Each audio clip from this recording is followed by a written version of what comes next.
My life took a different turn 21 years ago, and it was because of Commission 2000.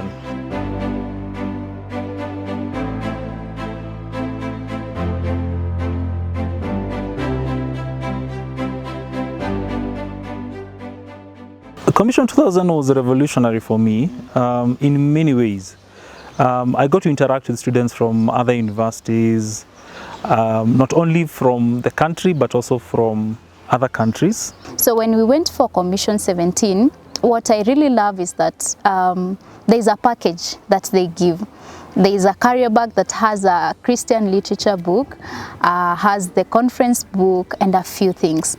But what attracted my eyes was the Christian literature book. So my book was Visions of Vocation. So I read the title, it didn't ring a bell in my head. I was battling with whether or not to fully say yes to long-term service as a missionary. And so when I was going for the commission conference, somehow I was very clear that if anything, I wanted to do and to learn from people who are into Muslim evangelism and people who've lived their lives as missionaries in the mission field. I was so determined to go for the 2014 Commission Conference, which I did. And I think right there, and just looking back at what my mission and my passion is now, I literally trace it back to 2014. The choice of speakers were quite on another level that I think I had not yet also interacted with.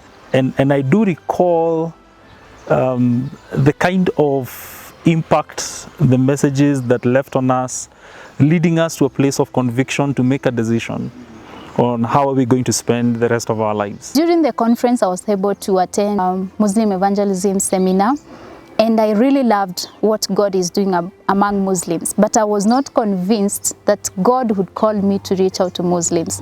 And so one of the sessions I attended was on missionary life. I attended another session on Muslim evangelism. I remember that moment, the 8 of us sitting in a small room, and the whole idea was reaching the city. Not very many people attended that particular seminar.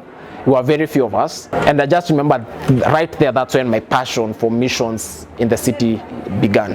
Actually, this is part of the reason why Scholar Bridge was actually born. How then do we reach out to the city and make sure that the city is reached for God? When I left, I started reading my book, The Visions of Vocation. So as I was reading this book, God was directing me so much to love the world as He loves it, reminding me that He loved me as a wretched person, that if He was to look at me, He would not love me. I also committed to long-term missions. I guess it's still there in my book.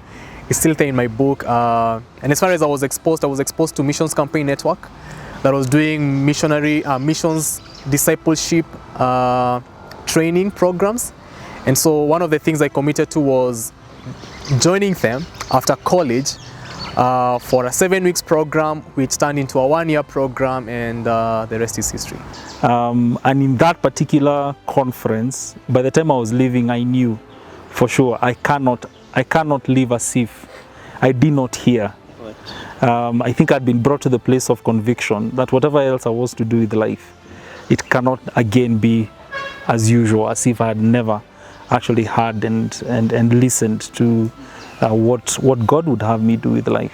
So I think for me it clarified mission was not just the traditional evangelism, because as you can see from my career, I started the traditional lawyer route of going to court, and then I've branched into a whole different thing. And so for me, just clarifying the whole role of workplace as a mission field and how then one can use their profession as their mission field. And I guess I've been doing that then for the last 18 years. God really spoke to me in a very clear way, and He told me that He understands I know nothing about Islam, but I have to go back to my campus and set up a ministry that reaches out to Muslims, that brings together the CU members that are willing to reach out to Muslims, and it also equips them and prepares them for ministry among Muslims there in the campus. Focus then did a number of follow-up meetings to all those who committed themselves during the commission conference, and we did 2 meetings. So we met with them, they made connections, and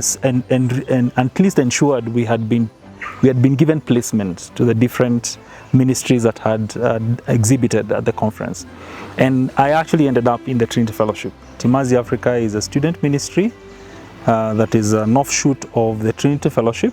And we focus mainly on teenagers, and we publish for teenagers, and our flagship publication is called Timazi Magazine, which serves the Christian unions in high schools, helping them respond to contemporary issues from a biblical perspective.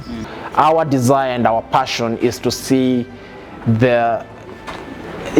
equal access to quality education, even among kids from underprivileged or under-resourced communities. So that's where Scholar Bridge was born, from that particular passion. Commission Conference was the place where I clarified my calling.